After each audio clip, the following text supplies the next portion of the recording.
Hey guys, tonight we're going to take a journey, not to the glorious crusades or the grand cathedrals, but straight into the humble, often brutal daily existence of a man dedicated to God in the Middle Ages. Imagine this. You're a young man, perhaps in your early 20s, standing before your bishop, feeling the weight of the sacred vestments as you take your vows. The air in the dimly lit church is thick with incense and solemnity. On the surface, it's a life of spiritual devotion, respected status, and divine purpose. But beneath the cassock and the whispered prayers, you're about to discover why being a priest in medieval Europe was often truly brutal, a constant battle against temptation, poverty, ignorance, and profound isolation. You probably won't survive this without losing your faith, or at least your peace of mind. But we're going to dive into the grim reality anyway. So, before you get comfortable, take a moment to like the video and subscribe, but only if you genuinely enjoy what I do here. And if you're feeling adventurous, drop your location and local time in the comments. I always love seeing where you guys are tuning in from. Now, dim the lights. Maybe turn on a fan for that soft background hum. And let's ease into tonight's journey together. You find yourself transported back to medieval Europe, perhaps sometime between the 11th and 14th centuries, a period when the church dominated every aspect of life, from the highest king to the lowliest serf. Everyone's life was shaped by Christian doctrine, and the church was the most powerful institution, wielding immense spiritual and temporal authority.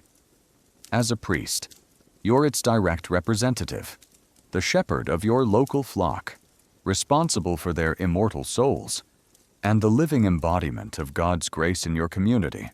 The popular image of a medieval priest might evoke images of wise, pious, and well-fed figures, revered by their communities.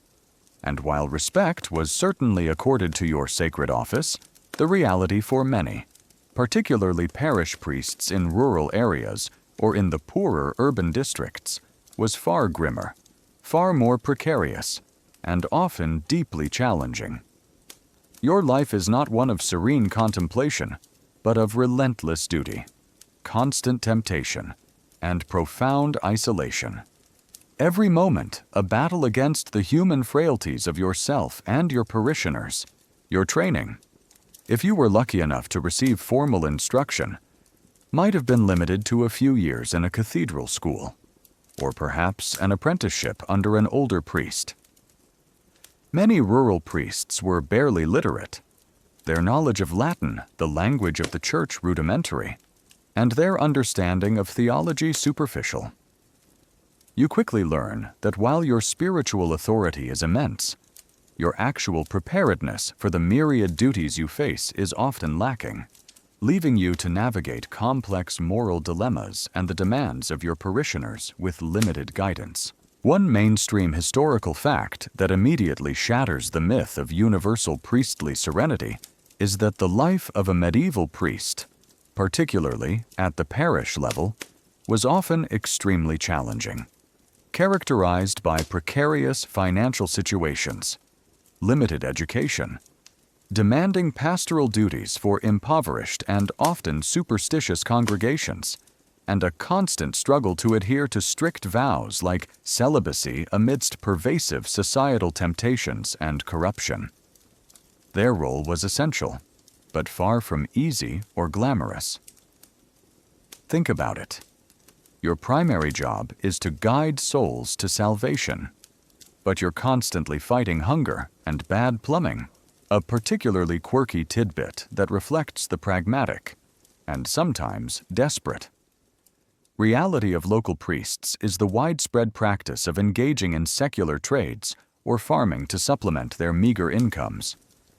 A rural priest might also be the village miller, the baker, or even tend his own small plot of land to survive, blurring the lines between sacred duty and earthly necessity.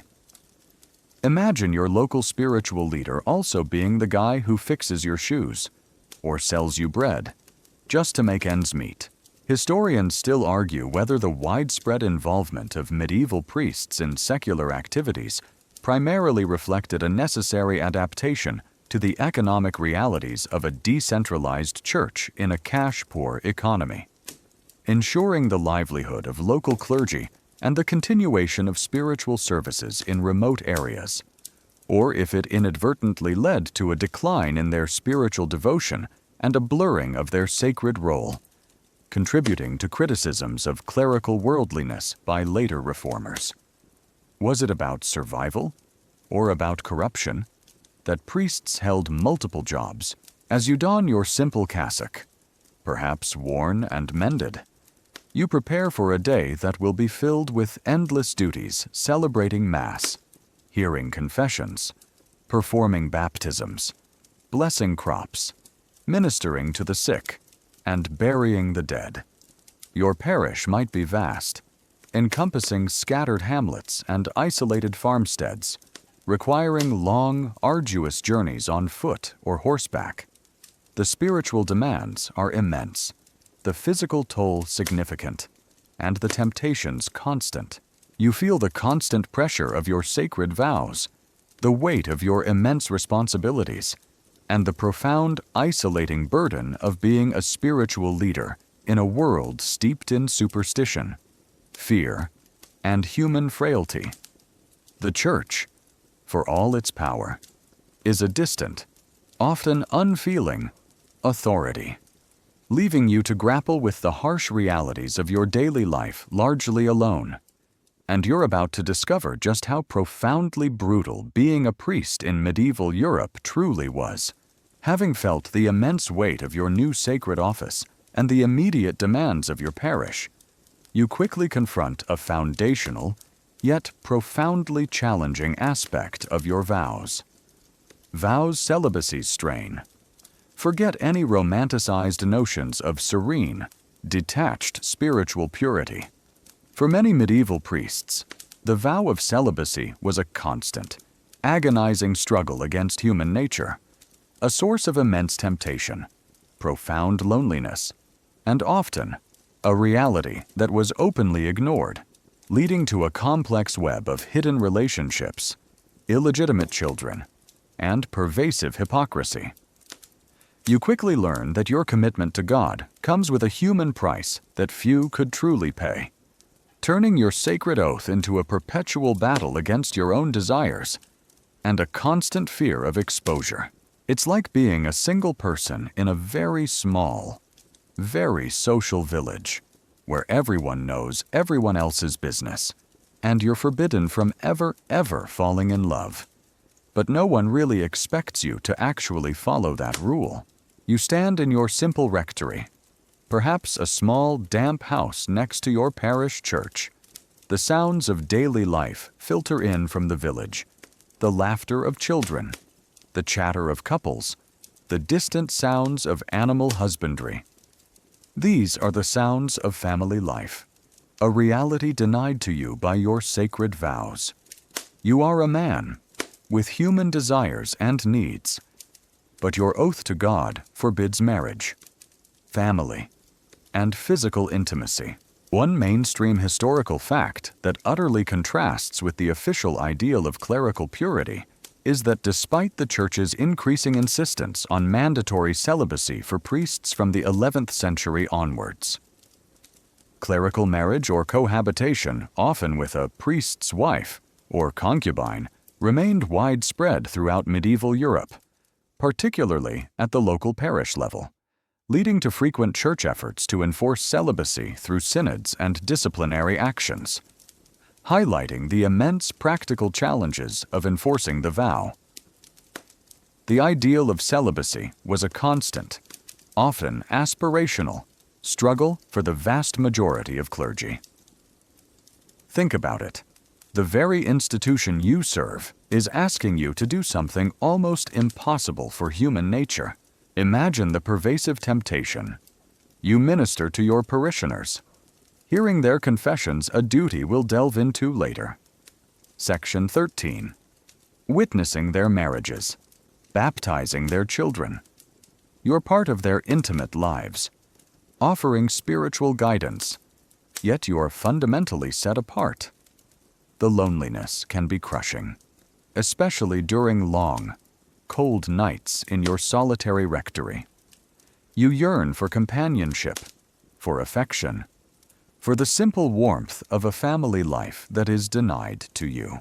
A particularly quirky tidbit that reflects the open secret of clerical celibacy, or lack thereof, is the common medieval term, priest's concubine, or priestess, in local vernaculars, which was sometimes used for the women who openly lived with, and often bore children too, local priests, demonstrating widespread societal acceptance, or at least tolerance of the practice, despite official church condemnation. Imagine your parishioners, who come to you for spiritual guidance, knowing full well that the woman sharing your home is your unofficial wife, and they just shrug about it.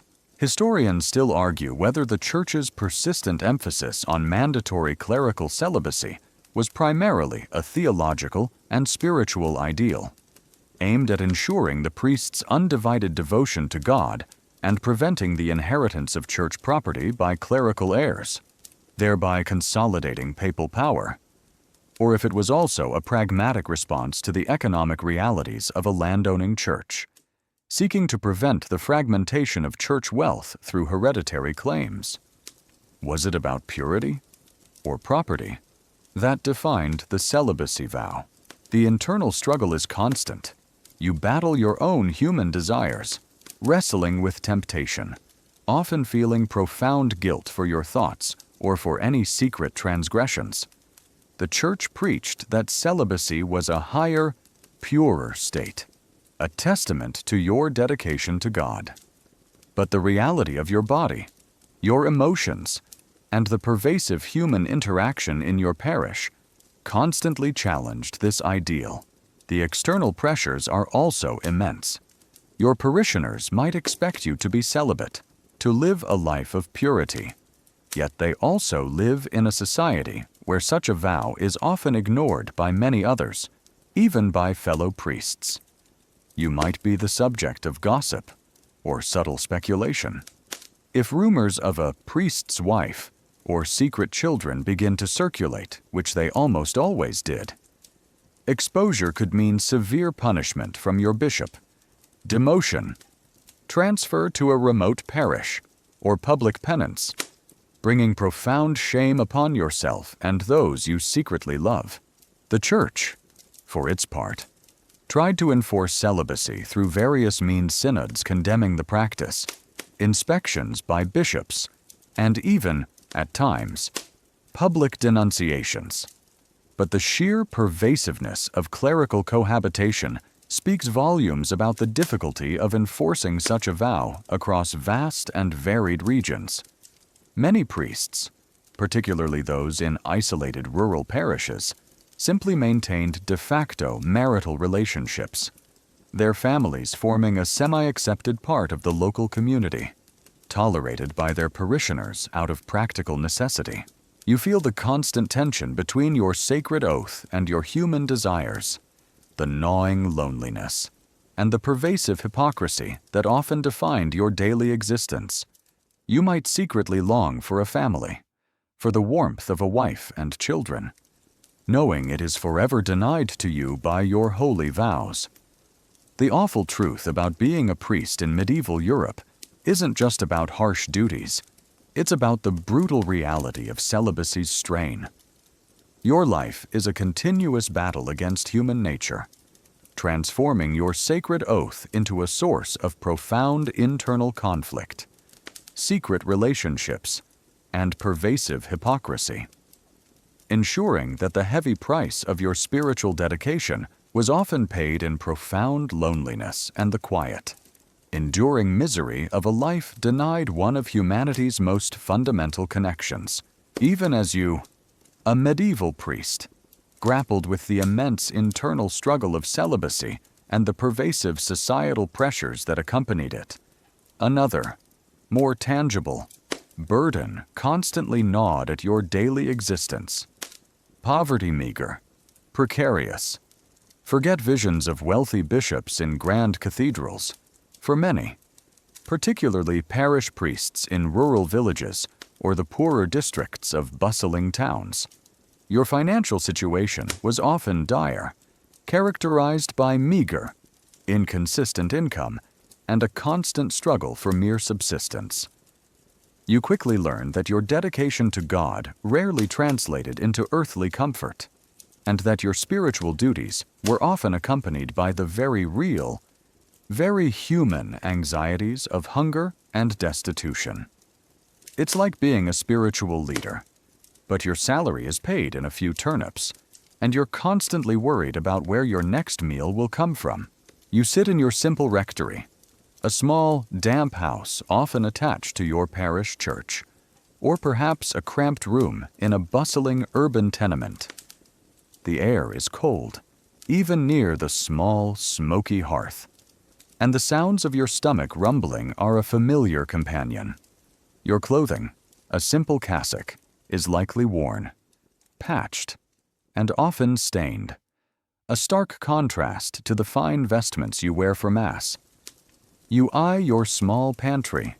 Its shelves are meager, holding perhaps a few loaves of hard bread, some dried beans, and a bit of thin ale. One mainstream historical fact that utterly contrasts with the Church's overall immense wealth is that the vast majority of medieval parish priests lived in relative poverty, dependent on often meager and inconsistent income derived from tithes, church lands, and small fees for services like baptisms or burials, which were often insufficient to provide for their basic needs and led to widespread financial precarity, particularly in rural or impoverished areas. Their spiritual wealth rarely translated into material comfort. Think about it. You're serving the richest institution in Europe, but you're barely scraping by. Imagine your sources of income. The primary one is tithes, a portion theoretically a tenth of your parishioners' produce or income.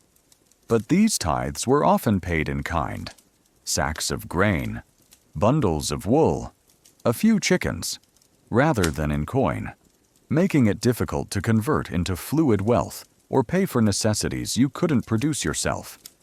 And in lean years, if the harvest was bad or a plague swept through the village, your tithes would dwindle, plunging you into immediate hardship.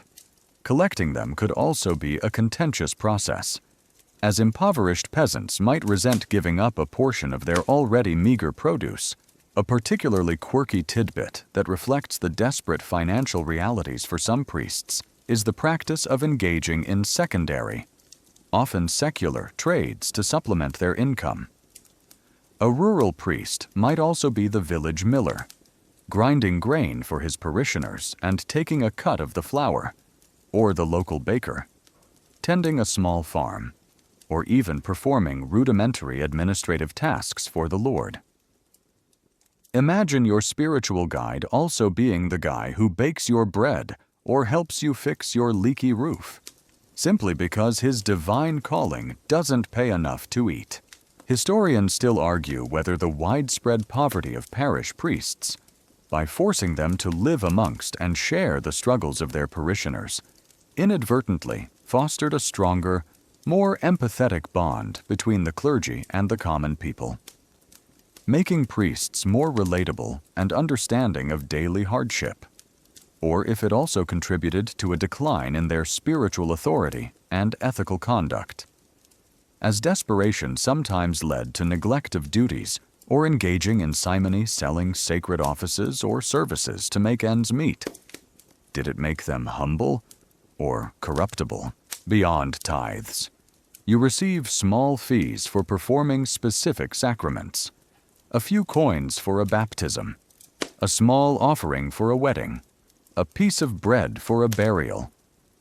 These fees were inconsistent, dependent on the number of parishioners and their own fluctuating fortunes. They were rarely enough to provide a stable, comfortable income. Your living conditions reflect this poverty, Your rectory is often cold, damp, and poorly maintained. Heating comes from the smoky hearth, filling the air with soot and irritating your lungs. Your furniture is sparse, utilitarian. Your clothes are mended, patched, and worn. The constant battle against dampness, vermin, and the cold seeping through the walls is a daily reality. This constant discomfort is a stark contrast to the spiritual richness of your calling. The threat of financial ruin is ever present. A bad harvest season, a prolonged illness, remember the widespread diseases in medieval times, or the arbitrary demands of your lord who might expect certain contributions from you, even if you're poor, could plunge you into immediate debt. There was no widespread system of church-funded pensions or social safety nets for struggling clergy. You relied primarily on your immediate parish and your own meager resources. You feel the constant ache of hunger, the persistent chill in your bones, and the gnawing anxiety that your meager earnings might not last through the winter. You eye the few coins in your hand, meticulously calculating how to stretch them for food and lamp oil. The awful truth about being a priest in medieval Europe isn't just about abstract spiritual struggles. It's about the brutal reality of poverty.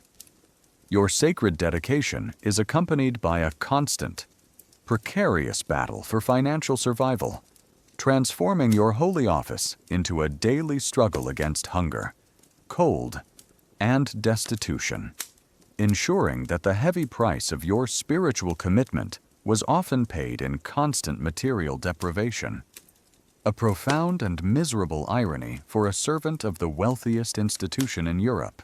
Even as your belly rumbled with the constant pangs of poverty and your spirit wrestled with the immense strain of celibacy, your intellectual life as a medieval priest often presented another profound challenge. Education scarce, varied. Forget standardized curricula, extensive theological seminaries, or readily available libraries. Your training was often rudimentary, highly inconsistent, and your access to knowledge limited, leaving many clergy intellectually isolated and ill-equipped for the complexities of their spiritual duties. You quickly learn that while your sacred office commands respect, your actual learning might be barely more than that of a literate peasant, turning your intellectual life into a constant struggle against ignorance and profound isolation. It's like being a teacher who has only read half of one textbook, and if someone asks you a question outside of that, you're completely lost. You sit in your simple rectory, perhaps by the sputtering light of an oil lamp, trying to decipher a passage from a worn Latin missal, your eyes strain to make out the words, your finger tracing the unfamiliar script. Your formal education, if you were fortunate enough to receive any, might have been limited to a few years in a monastic school, a cathedral school, or perhaps even just an informal apprenticeship under an older priest.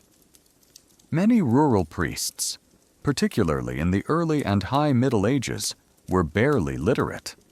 Their knowledge of Latin, the universal language of the Church, rudimentary, and their understanding of complex theology superficial. One mainstream historical fact that utterly contrasts with modern standards of clerical training is that medieval priestly education was highly inconsistent and often rudimentary, especially for parish priests, ranging from basic literacy and memorization of liturgical texts to more formal theological training in cathedral or monastic schools, leading to widespread variations in clerical knowledge and often intellectual isolation for many rural clergy. Your intellectual preparation for such a profound spiritual role was often surprisingly thin. Think about it. Your spiritual guide might struggle to read the very scriptures he's meant to interpret. Imagine the content of your education. It wasn't a broad liberal arts curriculum like those we discussed in ancient Greece. Section 1 and 2, which included philosophy, rhetoric, and music. Your primary focus would be on learning the Latin liturgy, memorizing the Mass, the sacraments, and basic prayers, often by rote like those brutal examination systems in Imperial China. Section 4. You'd learn enough Latin to perform your duties, but not necessarily to understand the nuances of theological debates or to read complex philosophical texts. Grammar. Basic arithmetic for calculating feast days, and perhaps some rudimentary music for chanting would also be included. A particularly quirky tidbit that reflects the pragmatic, and sometimes desperate, reality of acquiring knowledge for priests is the practice of sharing books or even making laborious hand-copied versions of essential liturgical texts or sermons. Books were incredibly expensive and rare, especially before the widespread adoption of printing, so a single missal or a collection of sermons might serve multiple priests in a region. Imagine having to share your only copy of the Bible with 3 other priests in neighboring villages, and when you finally get it, you have to spend weeks hand-copying it just to have your own reference. Historians still argue whether the limited and varied education of medieval priests inadvertently fostered a more direct and experiential form of piety among the common populace, as they relied more on ritual and oral tradition interpreted by a local, relatable, if less learned cleric, or if it primarily contributed to a lack of theological depth, perpetuating superstition and making the clergy vulnerable to charges of ignorance by later reformers. Did it make them relatable, or just unlearned? The intellectual isolation for many rural priests was profound. Cut off from scholarly centers like universities or major monasteries, your primary source of new knowledge might be itinerant preachers, occasional visits from your bishop, or perhaps a rare new book if you were incredibly fortunate. There were no journals, no online resources, no easy way to stay abreast of theological developments or intellectual discussions happening elsewhere in Europe. You were largely on your own, relying on what you learned as a young man and your own limited ability to interpret complex doctrines. This limited education often meant you struggled to address the complex theological questions of your more learned parishioners, or to effectively counter local superstitions, which we'll explore later. Section 11. That blended with Christian doctrine. You might find yourself simply repeating catechisms, rather than engaging in deep spiritual guidance. Your answers pragmatic and traditional, rather than intellectually rigorous. The pressure to simply perform your daily duties, which we'll cover next. Section 5. And maintain your local parish despite your poverty. Remember that from Section 3 often left little time for personal study or intellectual growth. Your days were consumed by the practical needs of your flock, and your energy drained by constant labor, leaving your mind perpetually tired.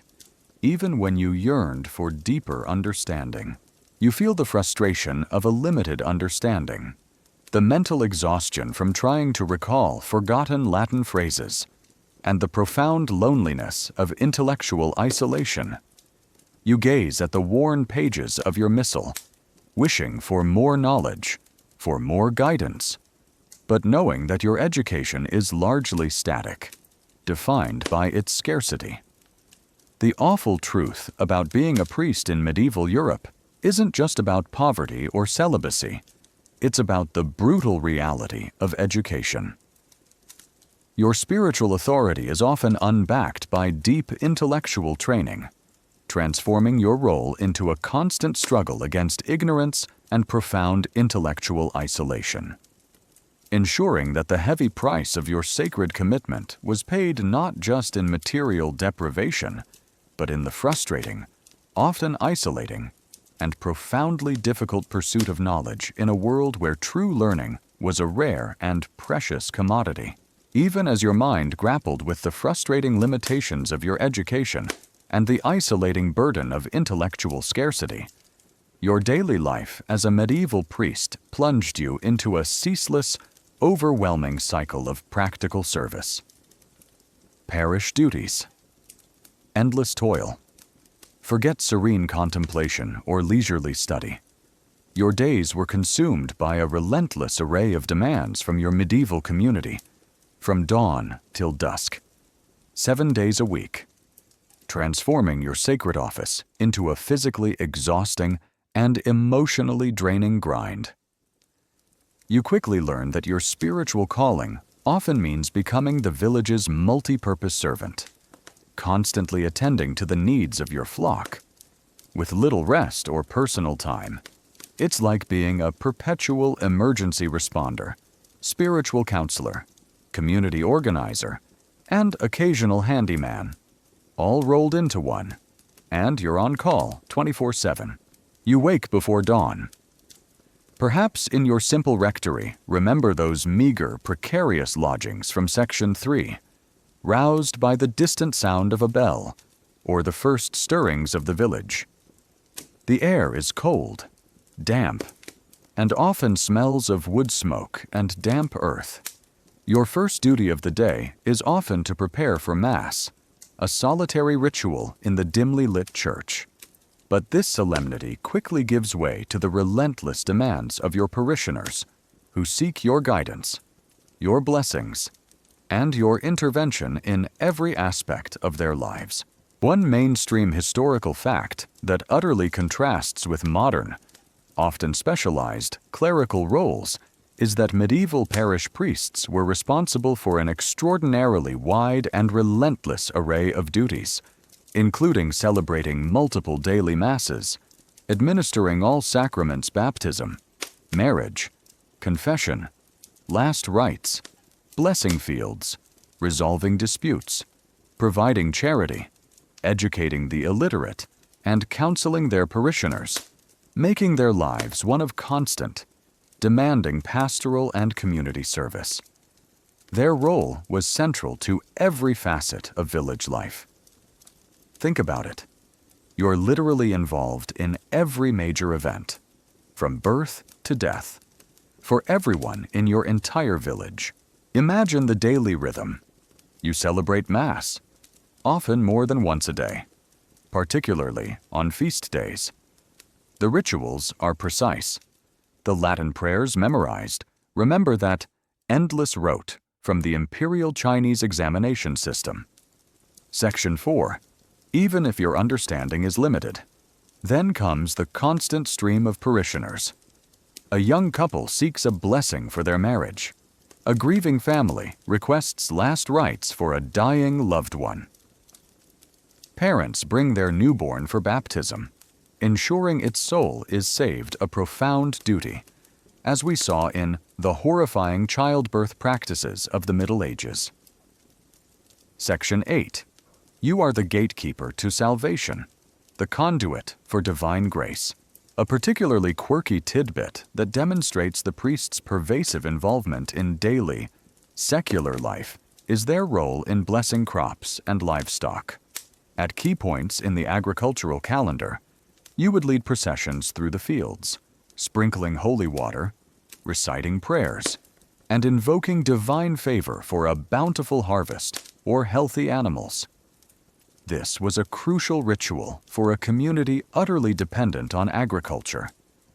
Imagine being responsible for the spiritual well-being of your flock, and also having to bless every single pig and cow in the village, hoping it doesn't get sick. Historians still argue whether the medieval priests' extensive involvement in the daily, practical lives of their parishioners, beyond purely spiritual matters, primarily fostered a deep sense of community cohesion and provided essential social services like rudimentary education or dispute resolution in an era without state welfare, or if it inadvertently diluted their spiritual authority by intertwining them too closely with worldly concerns and the mundane struggles of their flock, making them seem more like local administrators than sacred figures. Did it strengthen community or weaken piety? Your duties extend beyond the spiritual. You're often the most educated person in the village despite your scarce, varied education. Section 4. making you the de facto scribe for illiterate peasants, reading letters, writing wills, and keeping rudimentary records. You might act as a mediator for local disputes, leveraging your moral authority to settle quarrels between neighbors, a vital role in a world with brutal justice. Remember, local courts lords justice from Section 3 of What Happened If You Were a Criminal in Medieval Times. You might distribute charity to the poor and needy, using meager church resources or encouraging wealthier parishioners to donate. The constant demands are physically exhausting. You walk long distances to isolated farmsteads to administer sacraments. You spend hours in the cold, damp church, or in drafty homes, ministering to the sick and dying, facing those rampant, disease camps' unseen killer. Dangers that plagued medieval communities. Section 11 of Why Building a Castle Sucked. You rise early, retire late, and your off hours are constantly interrupted by urgent requests for prayers, blessings, or last rites. There's little personal time, little true rest. The emotional toll is significant. You witness constant suffering, death, and despair. You hear the darkest sins confessed a duty we'll delve into later. Section 13.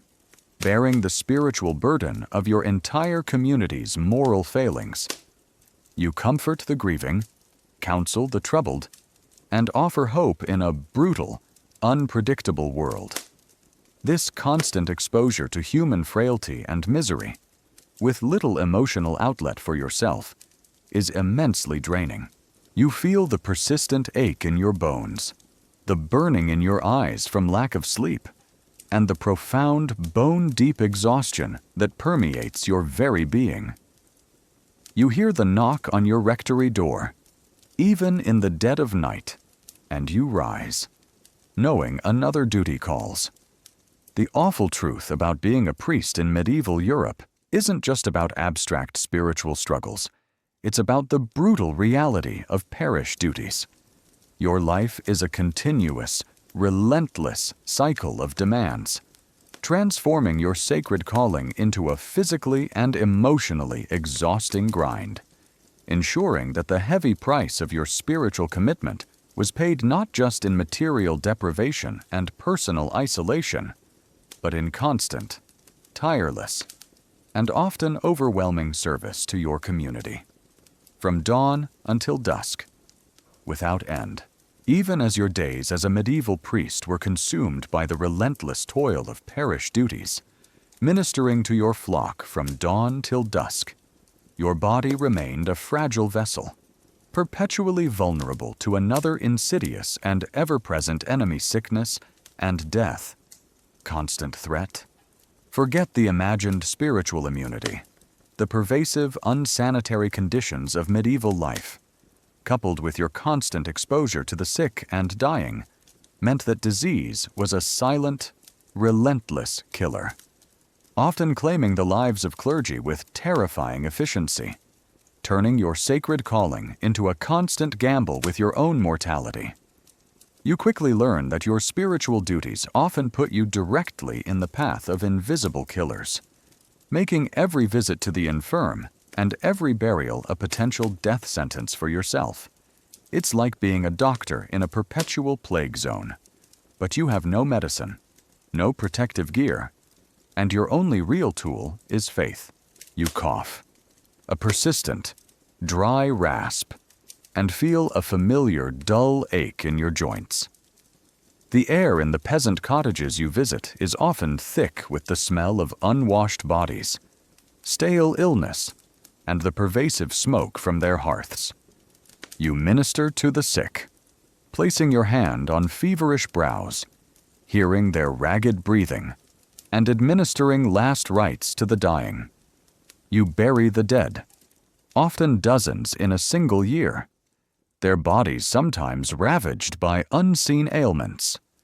This constant proximity to illness, this unceasing engagement with mortality, makes you particularly susceptible to every epidemic that sweeps through your community. One mainstream historical fact that utterly defines the grim reality for clergy is that medieval priests, due to their constant contact with the sick, their presence at births and deaths, and the overall unsanitary conditions of medieval life, including their own often poor hygiene in crowded rectories, faced exceptionally high rates of infectious diseases like plague, dysentery, typhoid, and tuberculosis, leading to significantly shorter lifespans and high mortality among the clergy. Your sacred office placed you directly on the front lines of every epidemic. Think about it. Your job involves literally touching death every single day. Imagine the common ailments that would swiftly debilitate you. Dysentery, caused by contaminated food or water. Remember how scarce and dubious clean water was in medieval times. From Why Building a Castle Sucked, Section 8, and The Awful Reality of the Silk Road Caravan. Section 7 would lead to agonizing stomach cramps, relentless diarrhea, and rapid dehydration, often proving fatal in a remote village with no modern medical care. Typhoid fever, another waterborne menace, brought high fevers, headaches, and profound weakness, often leading to delirium and death. You would see your parishioners struck down by these diseases, and you knew, with chilling certainty, that you were constantly exposed. A particularly quirky tidbit that reflects the medieval understanding or misunderstanding of disease transmission is the common belief that certain illnesses were caused by bad humors. Recall that. From the horrifying childbirth practices of the Middle Ages. Section 5 and Roman parties. Section 5 about lead poisoning, which also touched on miasma theory, or by malevolent spirits, or as divine punishment for sin. This led priests to focus on spiritual remedies, prayers, exorcisms, blessings, relics, rather than on practical hygiene or isolating the sick, which might inadvertently contribute to the spread of illness even as they tried to heal souls. Imagine trying to cure a severe bacterial infection by sprinkling holy water and chanting Latin prayers, believing it would banish the bad air that makes everyone sick, when all you really needed was clean drinking water and proper sanitation. Historians still argue whether the high mortality rates among medieval clergy, particularly during major epidemics like the Black Death, were primarily due to their direct and frequent exposure to the sick and dying, making them key vectors and victims, or if their generally poor living conditions, those meager, precarious finances.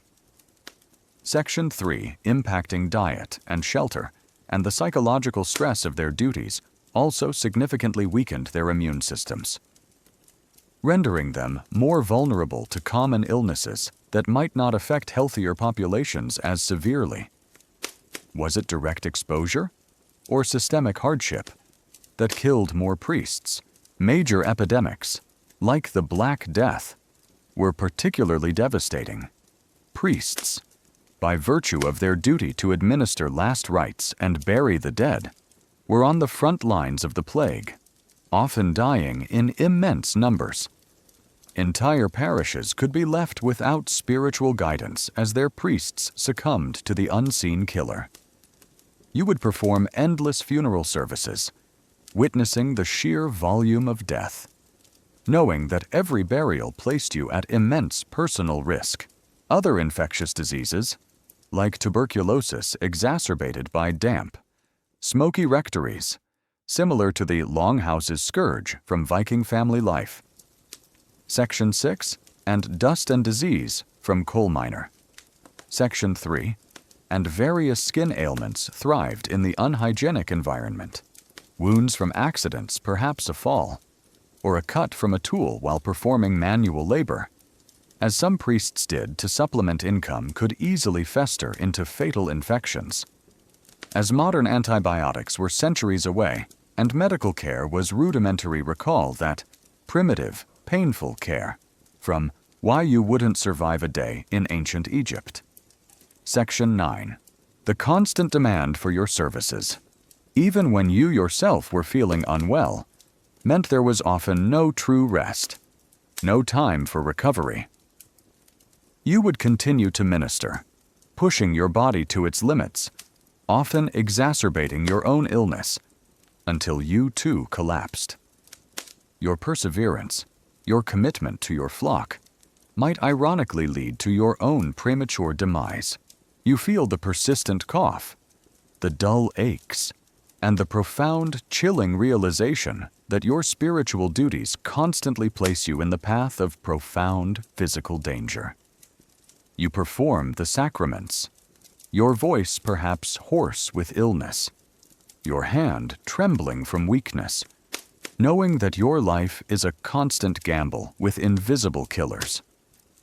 The awful truth about being a priest in medieval Europe isn't just about poverty or arduous duties. It's about the brutal reality of sickness and death.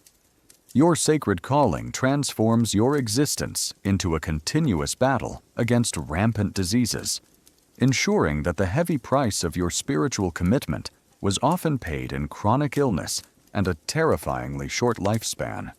A profound and miserable irony for a servant dedicated to eternal life.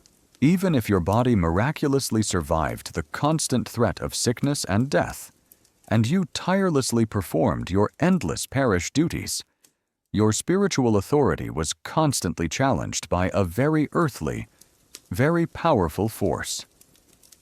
Political interference lords will. Forget a clear separation of church and state. In medieval Europe, your parish, your livelihood, and even your personal safety were often deeply intertwined with the desires, whims, and demands of the local feudal lord, transforming your sacred office into a precarious balancing act between divine law and secular power. You quickly learn that your commitment to God must often yield to the earthly demands of your powerful patron, and that defying his will could bring swift, brutal consequences, turning your spiritual leadership into a terrifying political tightrope walk. It's like being a pastor whose entire congregation is owned by a single, unpredictable landlord who can decide to evict you, or worse, at any moment. You stand in your humble church, perhaps having just finished a mass, when a messenger from the local lord arrives, his face grim, his message direct. The Lord demands a special blessing for his new hunting dogs, or insists that a certain peasant, perhaps one who owes him rent, be publicly shamed during Sunday service. Or perhaps he's simply requesting a portion of your meager tithes for his latest military venture. You are the spiritual authority. Yes, but your physical presence, your very living, is on his land, under his protection, and ultimately, at his mercy. One mainstream historical fact that utterly defines the political reality for medieval clergy is that medieval parish priests and even higher clergy were frequently subjected to significant political interference and demands from powerful secular lords, dukes, counts, barons, local knights, who often controlled church appointments, demanded financial contributions, or sought to use the church's authority to legitimize their own power or enforce local order, placing priests in a constant dilemma between their spiritual duties and their secular obligations. Your sacred role was often a pawn in a larger game of power. Think about it. Your boss might be God, but your landlord is a heavily armed noble who doesn't care much for divine niceties. Imagine the various forms this interference could take. The Lord might demand that you preach sermons that support his political agenda, or condemn his rivals even if you believe them innocent. He might insist on appointing a relative or a favored retainer to a lucrative church position, even if they are unsuitable. He might demand that you use your influence to settle a local dispute in his favor, or to encourage your parishioners to perform extra labor for him. Your spiritual independence, theoretically granted by the Church, was often severely curtailed by the practical realities of feudal power. A particularly quirky tidbit that demonstrates the blurred lines between secular and spiritual authority is the medieval practice of lay investiture, where secular rulers, lords, or kings would claim the right to appoint bishops and abbots, and even invest them with their symbols of office like rings and staffs, rather than the Pope or other ecclesiastical authorities. This led to centuries of bitter conflict between emperors and popes.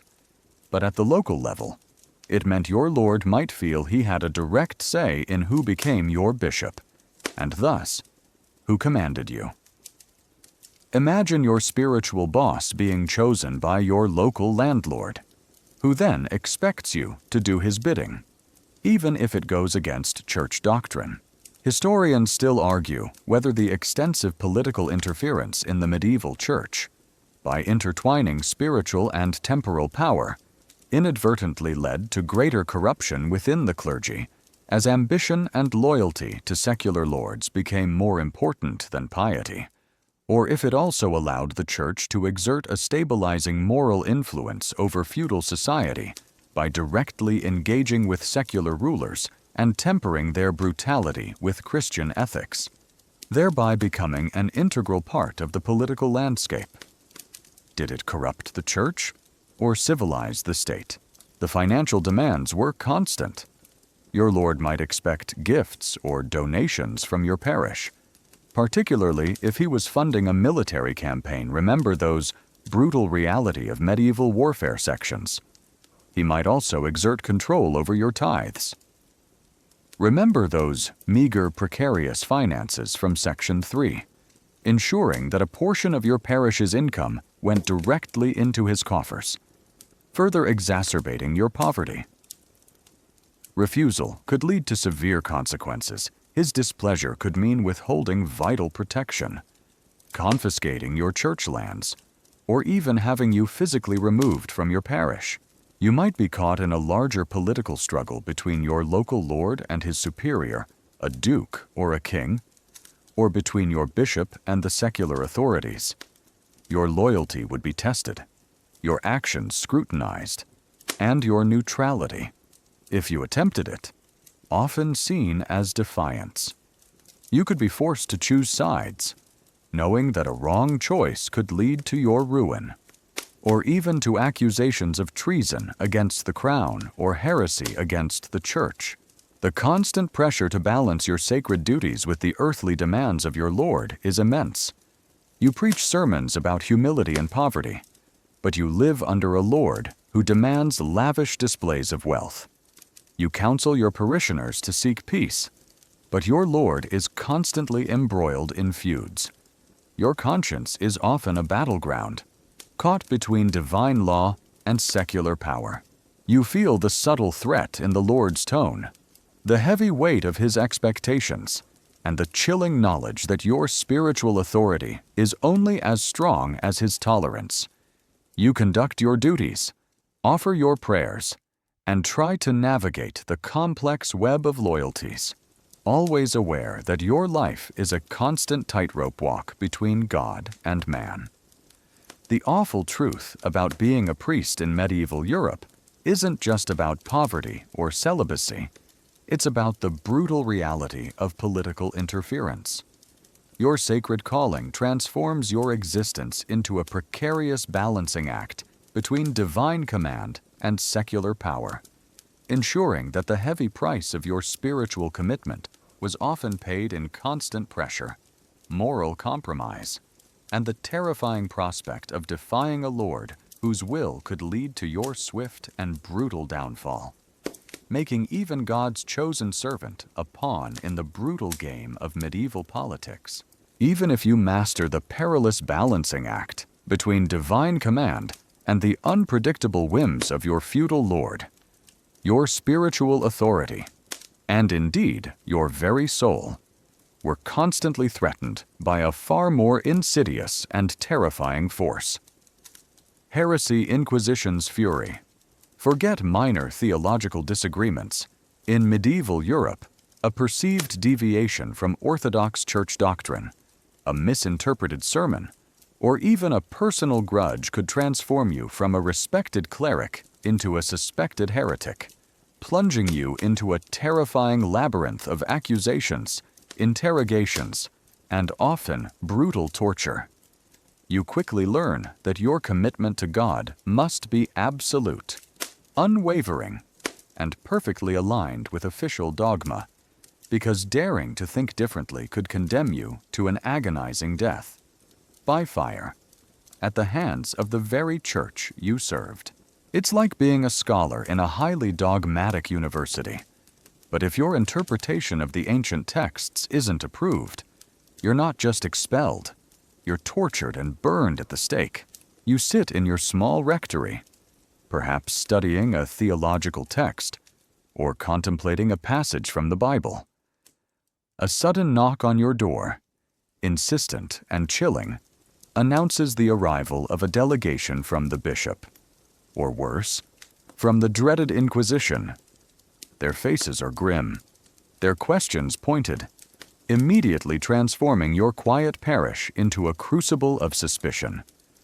Your parishioners, who once looked to you for guidance, might now eye you with fear, or even report on your activities, terrified of being tainted by association. One mainstream historical fact that utterly defines the terrifying power of medieval religious authority is that the medieval church, particularly through the Papal Inquisition established in the 13th century, rigorously persecuted heresy, subjecting suspected individuals, including clergy, to secret interrogations, brutal torture to extract confessions, and often public execution by burning at the stake carried out by secular authorities as a means of maintaining doctrinal purity and suppressing perceived threats to its authority. Accusations of heresy were profoundly dangerous and often irreversible.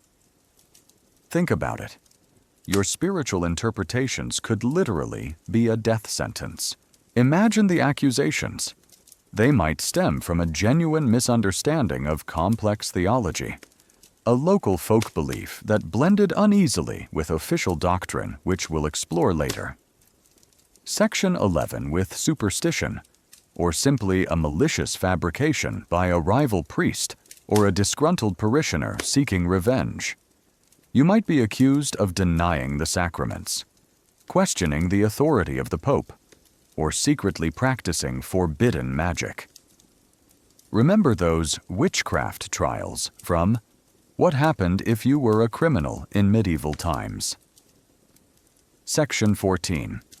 The very ambiguity of theological doctrine and the vast power of your accusers makes defending yourself incredibly difficult. A particularly quirky tidbit that demonstrates the almost perverse methods of the Inquisition is the common reliance on anonymous denunciations.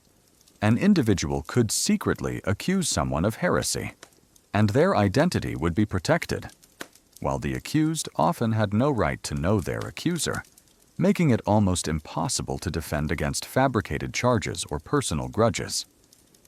Imagine being accused of a crime that could lead to your death, but you're not allowed to know who accused you, or why, making every friendly face a potential betrayer. Historians still argue whether the extreme brutality and widespread persecution of heresy by the medieval Inquisition was primarily a genuine spiritual endeavor. Driven by a profound belief in the absolute necessity of doctrinal purity for the salvation of souls and the prevention of eternal damnation, or if it was also a cynical political tool, used by the Church to consolidate its power, suppress dissent, and eliminate intellectual or social challenges to its authority, thereby maintaining control over both spiritual and temporal realms. Was it about saving souls or controlling power that fueled the Inquisition's fury? The interrogation process would be terrifying. You would be isolated, questioned relentlessly, and often subjected to prolonged physical torture Remember that brutal reality from What Happened If You Were a Criminal in Medieval Times. Section 8. To extract a confession. The inquisitors, often Dominican or Franciscan friars, were highly trained in theological argumentation and the art of interrogation, combining intellectual persuasion with systematic pain. They believed that heresy was a sin inspired by the devil, and that only through intense suffering could the truth be revealed and the soul cleansed. Confessions, however coerced, were often the ultimate goal, leading to agonizing suffering for innocent individuals desperate to make the pain stop. Even if you managed to resist torture or vehemently denied the charges, the burden of proof often lay on you to prove your innocence, a near impossible task given the secrecy of the proceedings and the pervasive bias against alleged heretics. Your appeals to your bishop might be futile, as he too was often pressured by the Inquisition to deliver a conviction. The consequences were devastating. If found guilty, you would face various punishments: public penance, imprisonment, confiscation of property, or lifelong banishment. But for those deemed unrepentant, or whose heresy was particularly grave, the ultimate penalty was execution. While the Church itself rarely directly executed, preferring to maintain a veneer of spiritual purity, it would hand over convicted heretics to the secular authorities for public execution, often by burning at the stake. This horrifying death was believed to purify the land of the perceived evil and condemn the heretic soul to eternal damnation, a chilling form of spiritual justice, making your final moments a terrifying spectacle of religious condemnation. You feel the cold dread of suspicion, the profound fear that your thoughts, your beliefs, could lead to your undoing. You whisper your prayers, trying to remember every nuance of orthodox doctrine, but you know that a single misstep could plunge you into an inescapable nightmare. The awful truth about being a priest in medieval Europe isn't just about poverty or endless duties. It's about the brutal reality of heresy. Your sacred calling transforms your existence into a constant battle for doctrinal purity, ensuring that the heavy price of your spiritual commitment was often paid in profound intellectual fear, constant vigilance against misinterpretation, and the terrifying prospect of being accused by the very church you served, leading to an agonizing end, a constant reminder of the Inquisition's terrifying, all-consuming fury. Even if your spirit, miraculously, avoided the terrifying accusations of heresy, or your commitment to orthodoxy was unwavering, your sacred duties as a medieval priest often demanded another, uniquely brutal, form of physical and spiritual trial: pilgrimages. Perilous journeys. Forget guided tours and comfortable transportation. These were arduous, dangerous, and often life-threatening spiritual quests, requiring weeks or months of travel through unforgiving landscapes, encountering bandits, disease, and profound physical hardship, all for the chance of divine blessing or penance. You quickly learn that your path to spiritual merit is paved with suffering, and that reaching a holy site is a testament not just to your faith, but to your sheer endurance against a world teeming with perils. It's like being forced to run a marathon across continents while constantly battling hunger, thieves, and sickness, all to visit a very sacred shrine. You stand on a muddy road. Perhaps outside your small parish, remember those endless duties from Section 5, dressed in simple, coarse garments, perhaps clutching a staff and a meager satchel. Your destination is a distant holy site, the tomb of St. James in Santiago de Compostela, the relics of a saint in Canterbury, or, for the truly ambitious, the holy city of Jerusalem. The journey is immense, stretching for hundreds, even thousands, of miles, across various kingdoms, over mountains, and through dense forests. Your primary mode of transport is your own 2 feet, or perhaps a weary mule if you are fortunate enough to afford one. One mainstream historical fact that utterly defines the sheer difficulty and danger of medieval spiritual travel is that medieval pilgrimages were incredibly arduous and perilous undertakings, involving long journeys on foot or horseback over vast distances, exposing pilgrims, including clergy, to constant threats from bandits, disease, famine, harsh weather, and treacherous terrain, leading to significant rates of death, injury, and financial ruin. The spiritual rewards were often balanced against immense physical and practical challenges. Think about it. Your spiritual quest is literally more dangerous than a full-blown military campaign. Imagine the physical toll.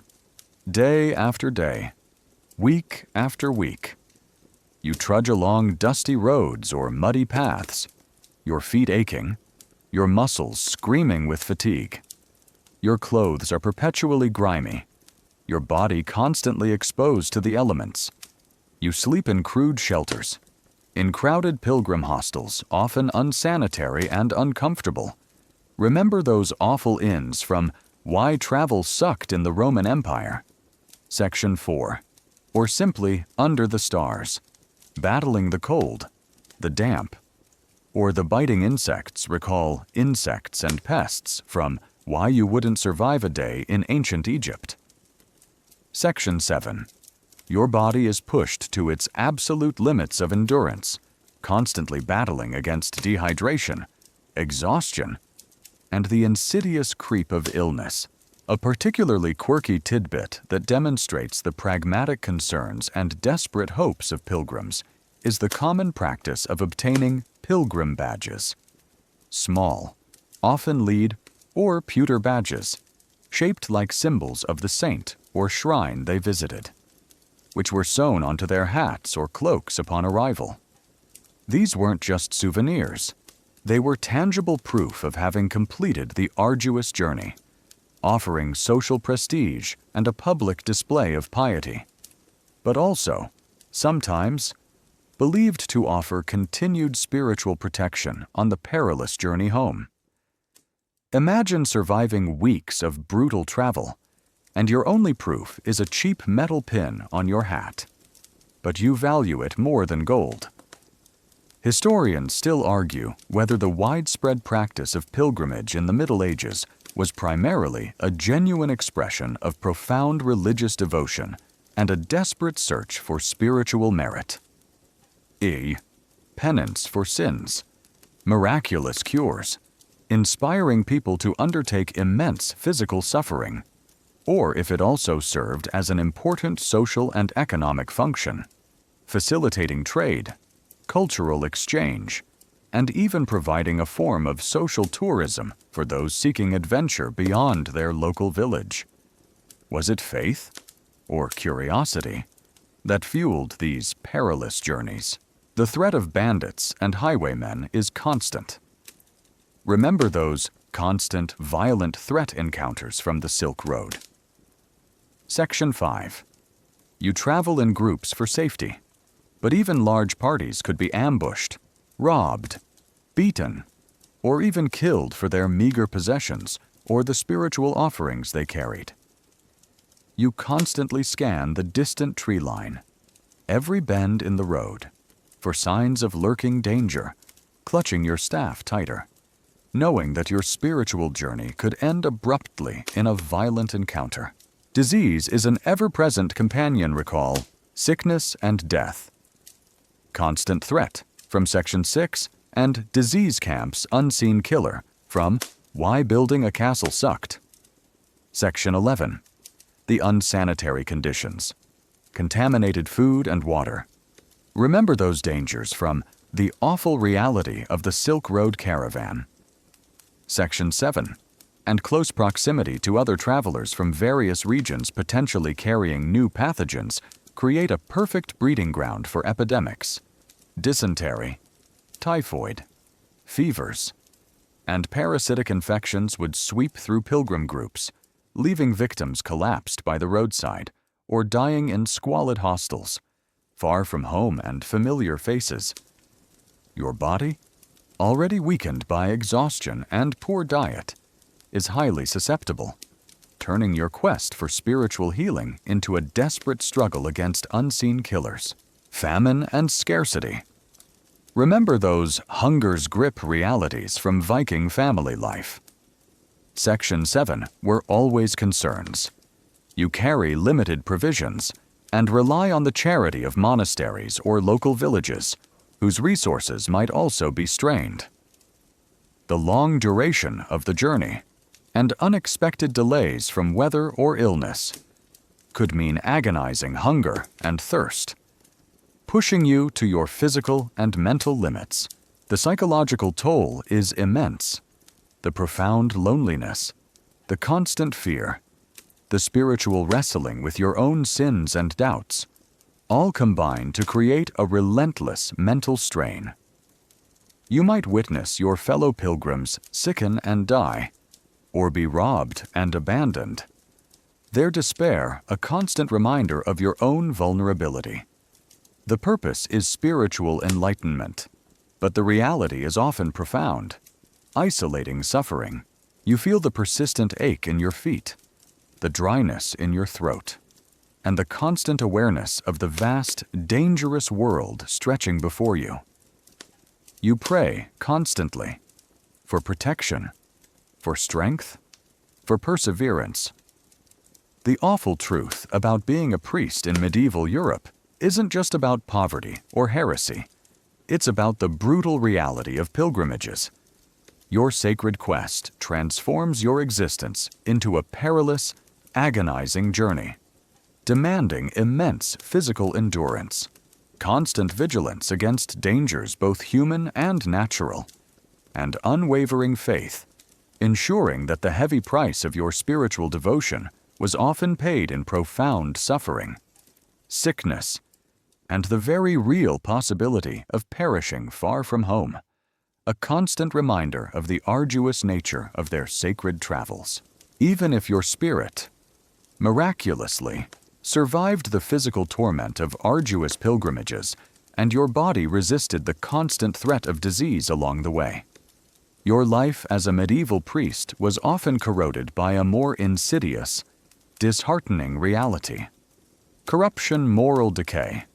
Forget the idealized image of a pure, unwavering spiritual institution, the medieval church, for all its immense power and sacred mission, was riddled with pervasive illicit practices, ethical compromises, and outright greed, turning a divine calling into a system where wealth, power, and personal gain often trumped piety and moral integrity. You quickly learned that even within the house of God, human failings run rampant, and that your own faith might be constantly tested by the blatant hypocrisy and moral decay of those around you. It's like being a devout follower in a very large, very powerful organization, but every day you see your leaders engaging in acts that completely contradict their sacred teachings, and you just have to keep quiet. You sit in the chapter house of a monastery, or perhaps in the private chambers of a bishop, listening to hushed conversations. The air is heavy with the scent of beeswax and old parchment, but it also carries the subtle, unsettling odor of compromise. You overhear discussions not about theological purity or spiritual guidance, but about lucrative appointments, the buying and selling of offices, or the hidden wealth accumulated by certain powerful clerics. The ideals of poverty and service, which you yourself vowed to uphold, remember those meager, precarious finances from Section 3, seem to be conveniently forgotten by many at the higher echelons of the Church. One mainstream historical fact that utterly contrasts with the Church's spiritual mission is that corruption was a widespread and pervasive problem within the medieval Church, encompassing practices like simony, the buying and selling of ecclesiastical offices or spiritual goods. nepotism favoring family members in appointments, pluralism holding multiple church offices, and the accumulation of vast personal wealth by high-ranking clergy, which often led to moral decay and severe criticism. This corruption undermined the Church's spiritual authority and fueled later reform movements. Think about it. Your idea of getting a promotion is literally buying it from someone. Imagine the subtle and not-so-subtle forms this corruption could take. Simony was rampant. A wealthy family might pay a large sum of money to secure a prestigious bishopric or abbacy for their son, regardless of his piety or suitability. You might see young, inexperienced clerics, clearly lacking spiritual fervor, suddenly elevated to powerful positions simply because their families had enough gold or influence. This meant that high offices were often filled not by the most devout or learned despite your scarce, varied education. Section 4, which probably left you overlooked for advancement, but by the most politically connected or financially influential, perverting the very concept of merit within the Church. A particularly quirky tidbit that demonstrates the almost absurd level of some corrupt practices is the historical accounts of corrupt clerics selling indulgences, remissions of temporal punishment for sins for exorbitant sums, effectively allowing wealthy individuals to buy their way out of purgatory or secure salvation for deceased relatives, a practice that later became a major flashpoint for the Protestant Reformation. Imagine being told that you can literally buy forgiveness for your sins, or for your dead grandmother's sins, with enough money, turning spiritual salvation into a financial transaction. Historians still argue whether the pervasive corruption within the medieval church was primarily a direct consequence of its immense wealth, power, and widespread land ownership, which created irresistible temptations for personal enrichment that overwhelmed any ethical restraints, or if it was also a systemic problem exacerbated by the lack of effective oversight and accountability within a vast, decentralized organization, making illicit practices difficult to detect and punish effectively. Was it the allure of wealth, or a lack of strong governance, that led to such widespread moral decay? Nepotism was another common problem. Bishops would appoint their nephews, cousins, or illegitimate children to lucrative church positions, ensuring their family's wealth and influence continued. Pluralism, the holding of multiple church offices simultaneously, often led to neglect of pastoral duties, as a single cleric might be bishop of several dioceses or abbot of multiple monasteries, rarely visiting his distant charges, but collecting income from all of them. This meant that many parishes and monasteries suffered from absentee leadership, their spiritual needs neglected for the personal gain of a few powerful individuals. The financial exploitation could be vast. Monasteries, often incredibly wealthy landowners, could become centers of greed, their abbots living lives of luxury while the surrounding peasantry struggled. High-ranking clerics might engage in secular business dealings, amass personal fortunes, and live in opulence that utterly contradicted the Church's teachings on poverty and humility.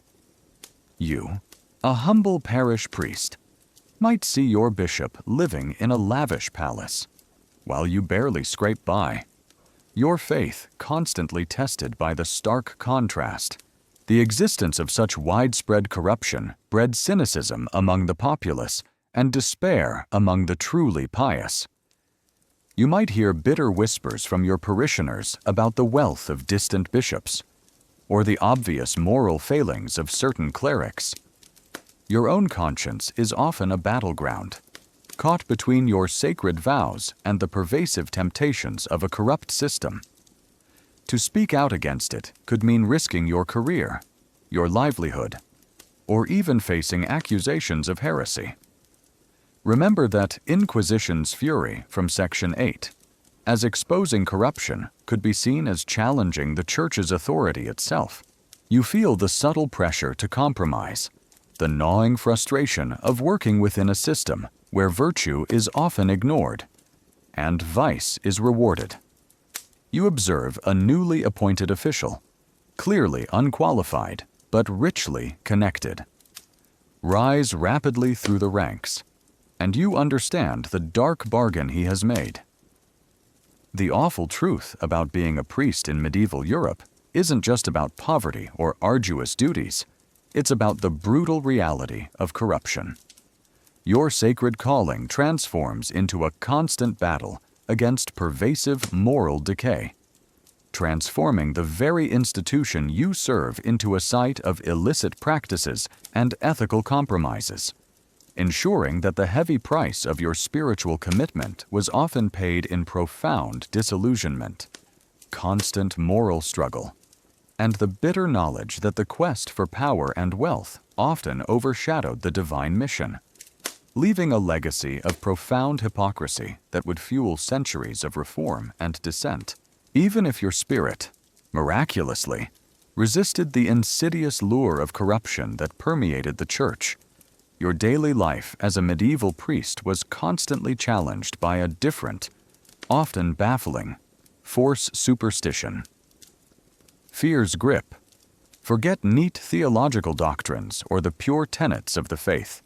The vast majority of your parishioners, and indeed many clerics themselves, lived in a world permeated by ancient folk beliefs, magical practices, and a profound, often irrational fear of unseen malevolent forces, all of which constantly challenged, or strangely merged with, official Christian doctrine. You quickly learn that your sermon about divine grace might compete with a belief in lucky charms, and that your spiritual guidance often involves navigating a bewildering landscape of pagan remnants and everyday magic, turning your pastoral duties into a constant negotiation with fear and deeply ingrained traditions. It's like being a modern doctor trying to treat a serious illness, but half your patients secretly believe it's caused by a curse and are also trying to cure it with chicken bones. You stand in your humble parish church, perhaps preparing for Mass, when a peasant approaches you, not to confess a sin, but to ask for a blessing for his cow, which has suddenly fallen ill.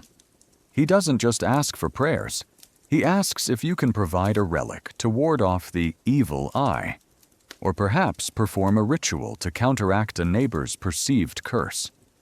The air, even within the consecrated walls, seems thick with these unspoken fears and beliefs. While you preach about the singular power of God, your parishioners often look for more immediate, tangible interventions against the myriad misfortunes of their daily lives. One mainstream historical fact that utterly contrasts with the monolithic image of medieval Christianity is that despite the pervasive influence of official Christian doctrine, medieval European society, including many clergy, retained widespread folk beliefs, pagan remnants, and superstitious practices related to magic, charms, omens, and supernatural forces, which often coexisted with, influenced, or sometimes openly challenged, official church teachings on divine providence and sacraments. This blend of official religion and popular superstition defined the spiritual landscape. Think about it. Your congregation genuinely believes that a saint's bone can heal a wound, but also that a witch can blight a crop. Imagine the constant dilemmas you face. Your parishioners attribute a sudden illness to a curse rather than poor hygiene. Remember those pervasive diseases from Section 6. They perform rituals for a good harvest that blend Christian prayers with ancient, pre-Christian practices. They fear mischievous fairies or malevolent spirits lurking in the woods more than they fear actual bandits or disease. You're tasked with guiding their souls to salvation, but their immediate fears are often rooted in a more primal, superstitious understanding of the world. A particularly quirky tidbit that demonstrates the blurred lines between official doctrine and folk belief is the medieval practice of holy magic, where priests would sometimes incorporate elements of folk magic into ostensibly Christian rituals, such as blessing specific herbs for healing, creating amulets with biblical verses, or performing rituals to ward off demons from homes or fields. These practices, while condemned by some church authorities, were widely accepted by the populace and often performed by local clergy, satisfying a popular demand for immediate, tangible spiritual intervention. Imagine your spiritual leader making a literal magic potion with holy water and herbs to protect your house from evil spirits. And everyone thinks it's perfectly normal. Historians still argue whether the medieval church's selective tolerance or outright condemnation of certain folk magical practices was primarily a pragmatic strategy to absorb and co-opt popular pagan traditions into Christian liturgy, thereby making conversion and adherence to the church easier, or if it was predominantly a rigorous theological effort to suppress heresy and superstition, drawing clearer lines between orthodox belief and forbidden practices, reflecting a genuine concern for doctrinal purity. Did it absorb or suppress folk magic? You might find yourself constantly trying to re-educate your flock, explaining that a charm won't prevent the plague recall that Black Death episode's reliance on charms. From Why You Wouldn't Survive a Day in Medieval City, Section 3, But Prayer and Repentance Might. You try to steer them away from consulting local cunning folk or wise women who often practiced traditional magic and healing, a blend of herbal remedies and spells, reminding them that only the church can offer true salvation. But the ingrained fear and the immediate, tangible results or perceived results of these superstitious practices are often more persuasive than your theological arguments. The temptation to engage in these practices yourself can be immense, particularly if your more orthodox methods seem to fail.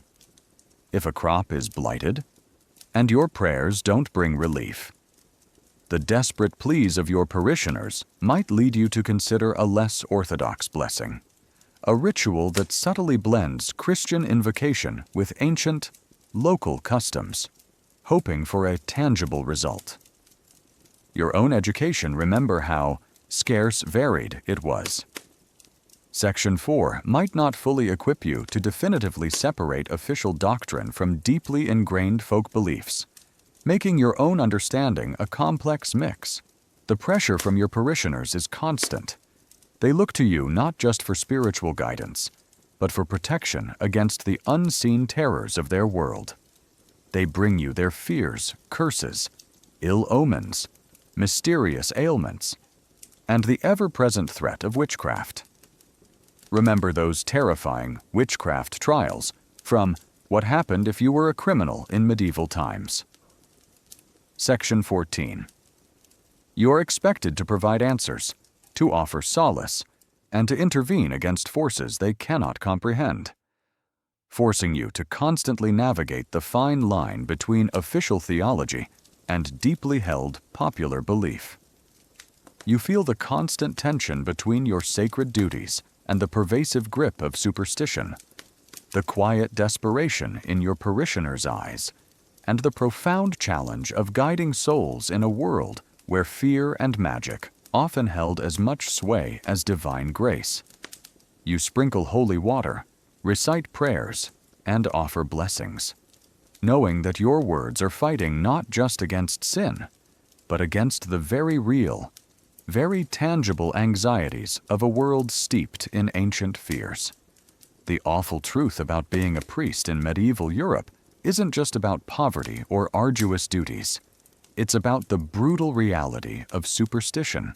Your sacred calling transforms your existence into a constant battle to merge official doctrine with pervasive folk beliefs, ensuring that the heavy price of your spiritual commitment was often paid in profound intellectual struggle, constant moral compromise, and the terrifying prospect of grappling with the unshakable fear of the unknown. A constant reminder that even in God's kingdom, the ancient power of fear and magic still held an undeniable grip on the hearts and minds of your flock. Even as you wrestled with the pervasive grip of superstition, trying to steer your flock towards orthodox faith, your most profound, constant, and utterly essential duty as a medieval priest lay in the administration of the Church's sacred rites, sacraments, life's rituals. Forget mere symbolic gestures. For your parishioners, these were literally the conduits of divine grace, the essential keys to salvation, marking every crucial passage of their lives from birth to death, and placing an immense, terrifying spiritual responsibility squarely on your shoulders. You quickly learn that your sacred office makes you the gatekeeper to heaven, and that a single error or a missed opportunity to administer these rites could condemn a soul to eternal damnation, turning every blessing into a high-stakes spiritual endeavor. It's like being a doctor who holds the only cure for a deadly disease, and you have to administer it perfectly every single time, or your patients are doomed forever. You stand at the baptismal font, perhaps cold and damp. In your simple parish church, remember those meager, precarious lodgings from Section 3. A young family stands before you, clutching a newborn infant. The air is tense with anticipation, hope, and a deep-seated fear. You know that this tiny, innocent soul, just hours or days old, is burdened by original sin, and without the waters of baptism, it faces eternal damnation in limbo. Eternally separated from God. Recall that terrifying reality from Tjörf, the horrifying childbirth practices of the Middle Ages. Section 8, Baptism or Bust, which showed the desperate scramble for this very rite. Your hands tremble slightly as you prepare the holy water, aware of the immense spiritual weight of the moment. One mainstream historical fact that utterly defines the priest's essential role is that medieval parish priests were the indispensable administrators of the 7 sacraments: baptism, confirmation, Eucharist, penance, anointing of the sick, holy orders, matrimony, which were believed to be necessary channels of divine grace for salvation, placing immense spiritual responsibility on the clergy to perform these rites correctly and consistently for their parishioners. Your unique power to perform these rituals made you central to every Christian's spiritual life. Think about it. You literally hold the keys to heaven for your entire village. Imagine the procession of these life-defining rituals. You perform baptism, washing away original sin, incorporating a new soul into the body of Christ. You celebrate Mass Eucharist, transubstantiating bread and wine into the actual body and blood of Christ, a miracle you perform daily, providing spiritual nourishment to your flock. You administer penance confession, hearing the darkest sins of your parishioners, offering absolution, and guiding them towards spiritual reconciliation, a profound psychological burden we'll delve into later. Section 13. You bless marriages, uniting couples in holy matrimony, guiding them through a union that was often more strategic than romantic. Remember those strategic, practical marriages from the Viking Age. Section 3. You administer anointing of the sick, extreme unction or last rites, offering spiritual comfort and preparation for death to the dying. A frequent and grim duty given the rampant disease. Recall those constant threats from sickness and death. Section 6. And you preside over confirmations and, if applicable, the ordination of others to holy orders. A particularly quirky tidbit that demonstrates the challenges and improvisations involved in administering these sacraments in a brutal medieval world is the allowance for emergency baptisms. In cases where an infant was dying quickly and a priest was not immediately available, perhaps stuck in a snowstorm, or miles away in a vast parish, anyone present, a midwife, a parent, even a layman, could perform a valid baptism by simply using water and the correct Trinitarian formula. I baptize thee in the name of the Father, and of the Son, and of the Holy Spirit. This reflected the Church's profound concern for the salvation of every soul, even allowing a crucial sacrament to be performed by untrained hands in dire circumstances. Imagine a dying infant, and you're miles away, praying a layperson remembers the exact words to save its soul. Historians still argue whether the Church's meticulous definition and administration of the sacraments, by providing clear rituals and a consistent path to salvation, effectively created a powerful sense of spiritual community and guided medieval life, offering comfort and structure in an uncertain world. Or if the immense spiritual authority vested in the clergy through these rituals inadvertently led to abuses of power like simony.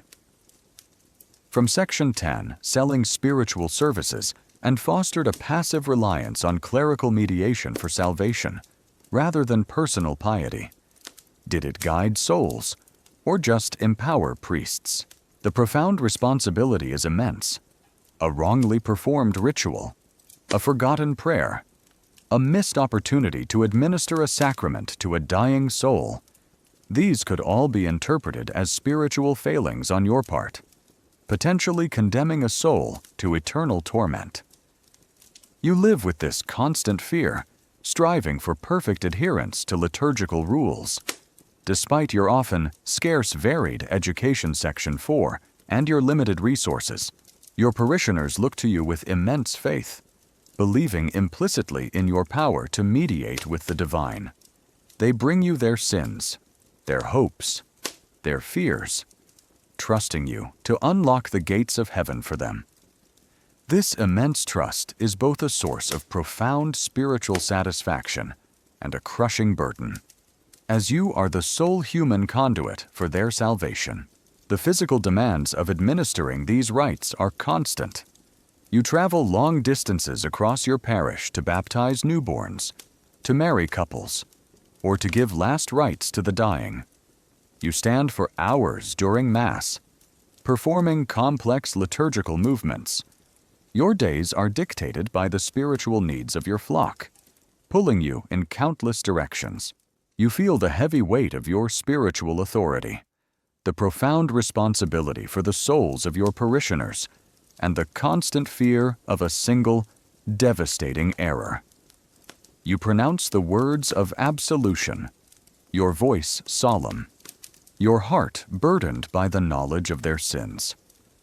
The awful truth about being a priest in medieval Europe isn't just about poverty or political interference. It's about the brutal reality of administering sacraments. Your sacred calling transforms your existence into a relentless series of high-stakes spiritual duties, ensuring that the heavy price of your divine power was paid in constant vigilance, profound responsibility, and the terrifying knowledge that the eternal fate of countless souls rested squarely on your human, fallible shoulders.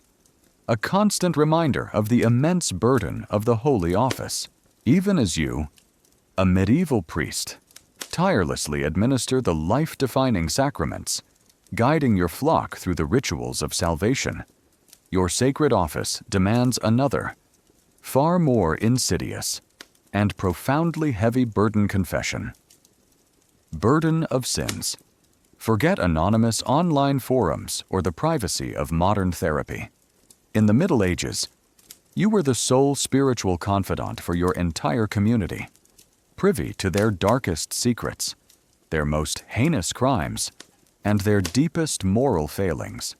transforming your role into a relentless psychological crucible. You quickly learn that hearing sins is not just a duty, it's a constant crushing weight on your soul, threatening to overwhelm you with the sheer volume of human depravity and despair. It's like being a perpetual therapist, but your clients are often illiterate, desperate, and confessing to things that would make your hair stand on end, and you can't tell anyone. You sit in the dimly lit confessional, often just a simple screen or a corner of the church, the air thick with the faint scent of incense and the pervasive odor of human fear and contrition. A parishioner kneels on the other side, their voice a low murmur, recounting their transgressions. You're bound by the seal of confession, an absolute, unbreakable oath that forbids you from ever revealing what you hear, even to your bishop. Even under torture, remember those brutal realities from What Happened If You Were a Criminal in Medieval Times.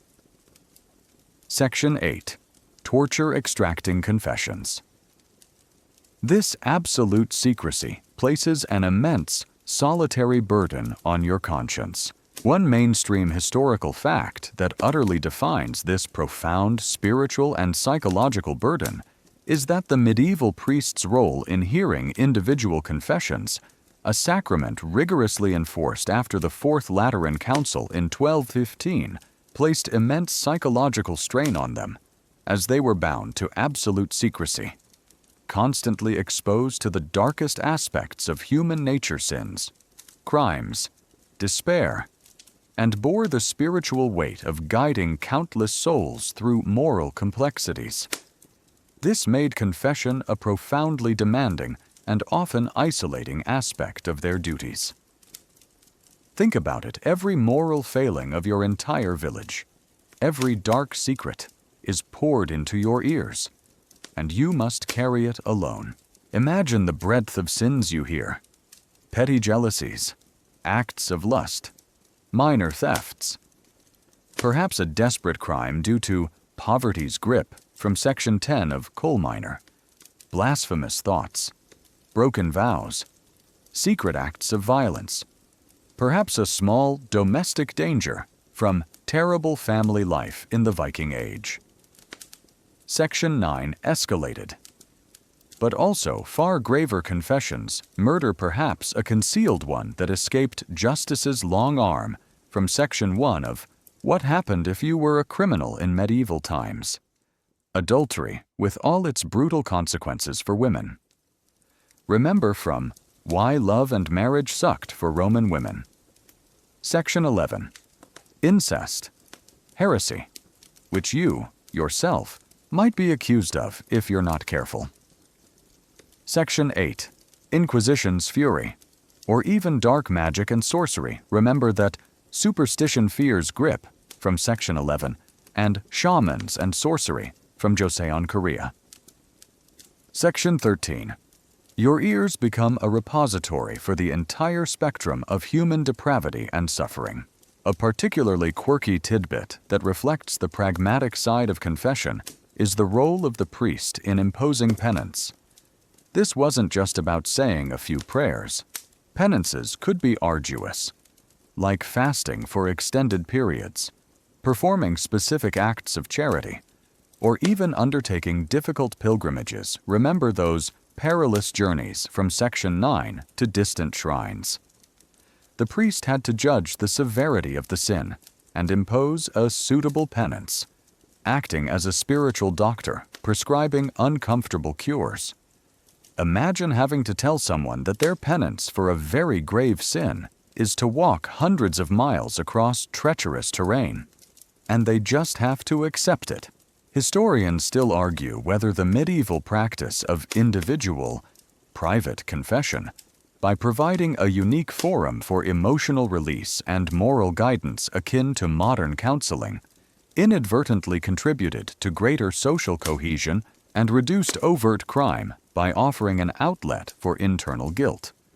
Or if the immense psychological burden on the confessor, the priest contributed to higher rates of mental distress and moral fatigue within the clergy, as they absorbed the negative spiritual weight of their flock without adequate support.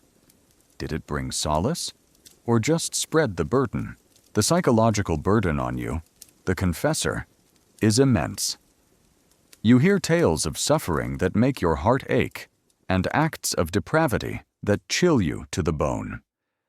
You must remain impassive, non-judgmental, offering guidance and absolution according to church doctrine. Even when your own human reaction is one of horror or profound sadness, you're forbidden from revealing what you hear, transforming you into a silent, solitary keeper of your community's darkest secrets. This constant absorption of negativity, without any outlet for yourself, slowly erodes your own emotional well-being. The tension between your human desire to help, to intervene, and your absolute spiritual obligation to maintain the seal of confession is profound. If you hear of a crime that threatens immediate harm to others, your hands are tied by your vow. You can advise the sinner to confess to secular authorities, but you cannot reveal their identity. This puts you in an agonizing moral dilemma, caught between earthly justice and divine law, often leaving you feeling helpless to prevent further suffering.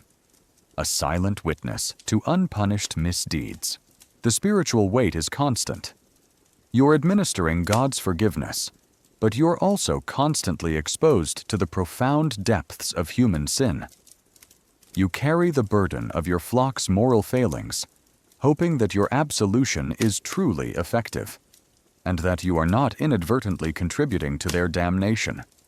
Your conscience is a battleground, constantly processing the complexities of right and wrong, sin and salvation. You feel the cold sweat on your brow, the heavy weight in your chest, and the profound, aching loneliness that comes from bearing witness to so much human depravity and despair. You listen to the whispered confession, your mind trying to process the enormity of the sin, and you realize that your sacred office demands a terrible, unseen price. The awful truth about being a priest in medieval Europe isn't just about poverty or external threats. It's about the brutal reality of confession. Your spiritual calling transforms your existence into a relentless, psychologically grueling duty, ensuring that the heavy price of your sacred commitment was paid in profound loneliness, constant moral struggle, and the terrifying burden of carrying the deepest, darkest secrets of your entire community, a constant reminder of the immense unseen cost of guiding souls in a world steeped in sin and suffering. Even if you manage to endure the crushing psychological burden of hearing endless sins, bearing the weight of your flock's moral failings, your life as a medieval priest was constantly shadowed by the ultimate, most terrifying threat to your very existence: excommunication, spiritual outcast. Forget a demotion or a fine, defying church authority.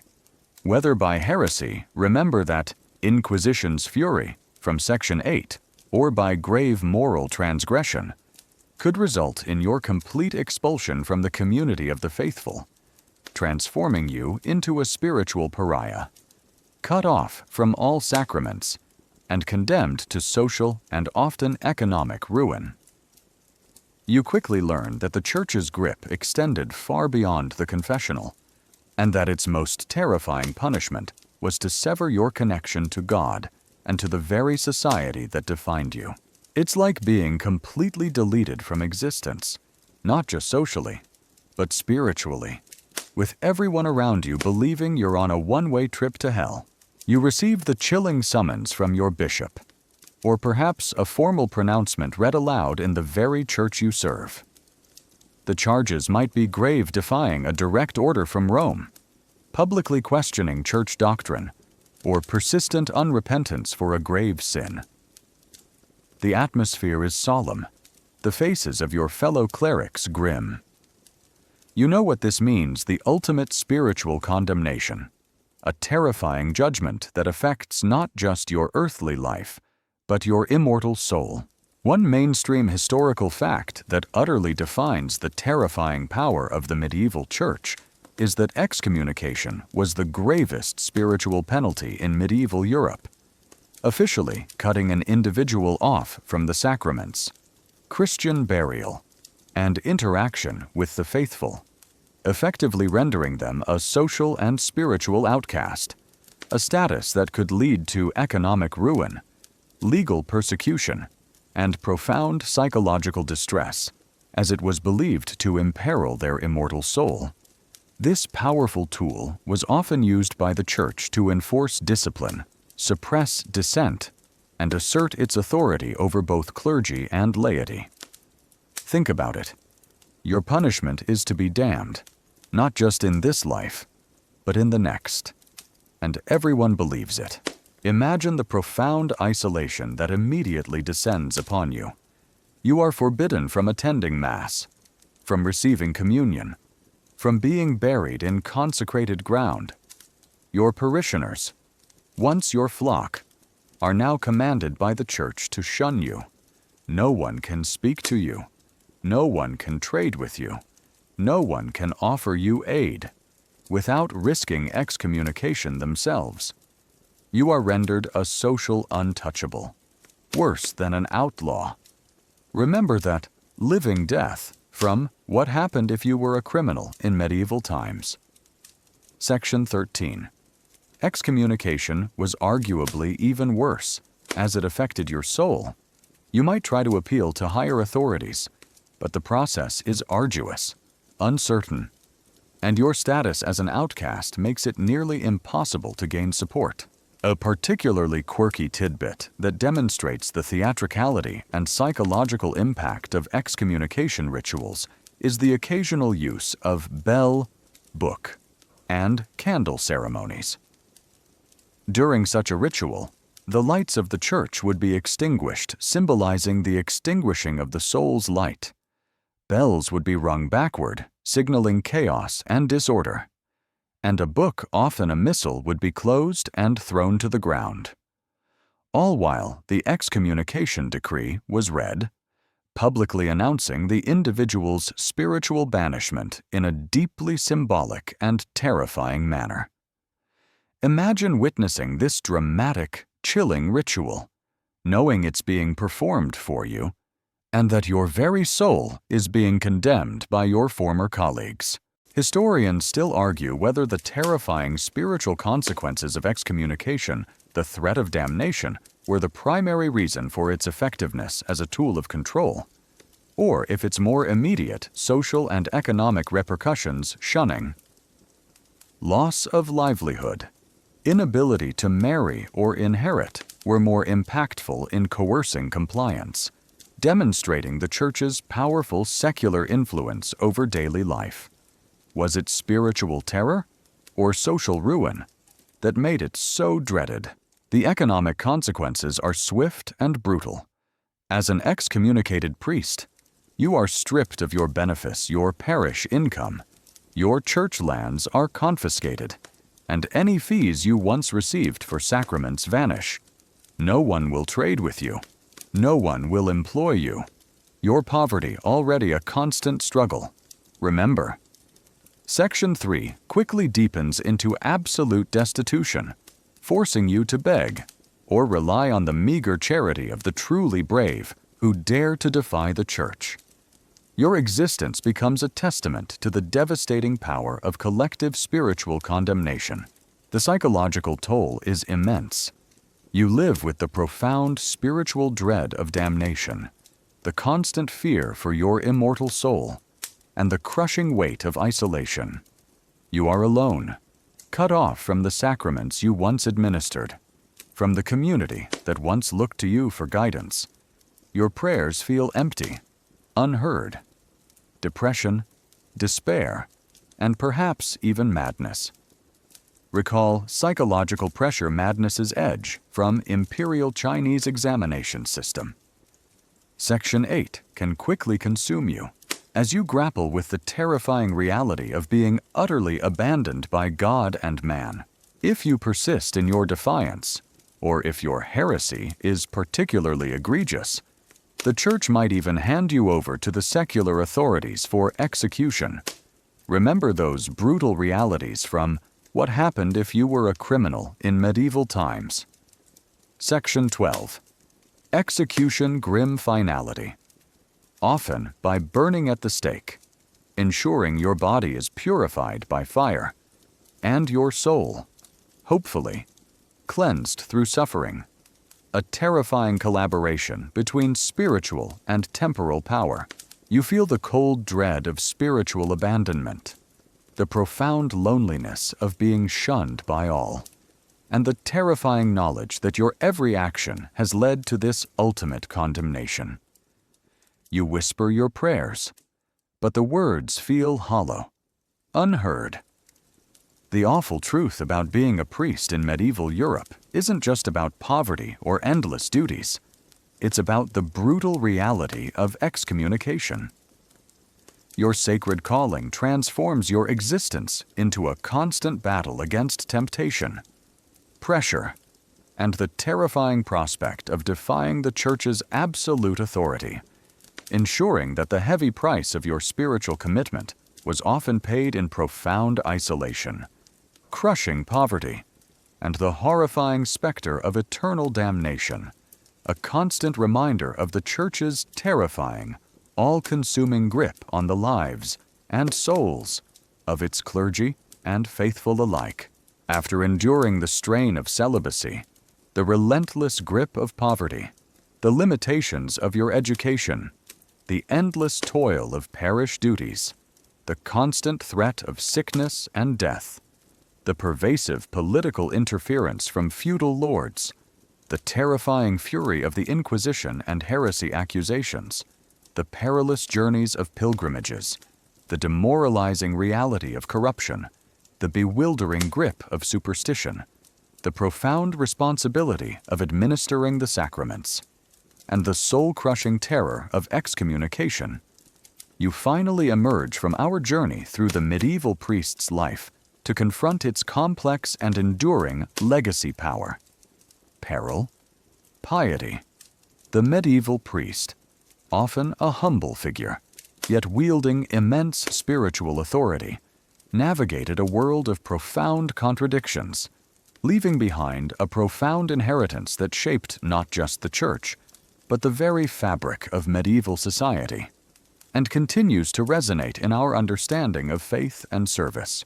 You realize that the very spiritual foundations of Europe were built upon the daily struggles, sacrifices, and often brutal realities faced by these men. It's like looking at the stained glass window of a magnificent cathedral and realizing that its beauty is built upon the silent prayers, the constant struggles, and the very human imperfections of the countless humble priests who served beneath its towering arches for centuries. You reflect on the vast chasm between the idealized image of the priest and the harsh reality of his daily existence. He was the shepherd of souls, the conduit of divine grace, holding immense spiritual power over his flock. Remember the high-stakes sacraments from Section 12. Yet, he was simultaneously a man of his time, subject to its poverty, Section 3, its diseases, Section 6, its superstitions, Section 11, and its brutal political realities, Section 7. This duality, this constant tension between the sacred and the mundane, defined his very being. One mainstream historical fact that utterly defines this complex legacy is that the medieval priest, despite facing immense personal hardship, pervasive corruption within the Church, and political interference, held an indispensable and powerful role in medieval society as the primary mediator between God and man, performing essential spiritual rites, providing moral guidance, and serving as a vital social and educational figure, leaving a complex legacy of piety, significant peril, and enduring spiritual and temporal power. Their struggles were a fundamental part of the Church's long history. Think about it. The very person who baptized your ancestors might have been struggling with hunger and battling rats in his rectory. Imagine the enduring influence. The medieval priest was the central figure in his community. He celebrated Mass, the heart of Christian worship. He heard confessions, providing moral guidance and a form of counseling. Remember that burden of sins from section 13. He performed marriages. Blessed crops, recall that quirky tidbit from section 5 about blessing crops and livestock, and buried the dead. He was often the most educated person in the village despite his scarce, varied education. Section 4. Serving as a notary, a record keeper, and a source of news from the wider world. His sermons, delivered from the pulpit, shaped the moral compass of his flock. His physical presence, even if humble, was a constant reminder of God's presence in their daily lives. A particularly quirky tidbit that demonstrates the enduring, if sometimes unexpected cultural impact of the medieval priest is the widespread collection of folk tales and anecdotes about local priests, often portraying them as figures of both immense piety and surprising human failings, sometimes as wise counselors, sometimes as humorous tricksters, sometimes as struggling, relatable figures battling temptation. Imagine the medieval equivalent of a popular sitcom about a quirky local priest who secretly struggles with money and has a bit of a temper, but everyone still loves him. Historians still argue whether the long-term legacy of the medieval priesthood, by focusing on ritualistic performance and moral instruction rather than primarily intellectual inquiry or social reform, inadvertently led to a perpetuation of superstition and a passive form of piety among the populace, hindering a more critical or personal engagement with faith, or if their pervasive presence and consistent administration of sacraments genuinely provided essential spiritual comfort and structure that allowed medieval society to endure profound hardship.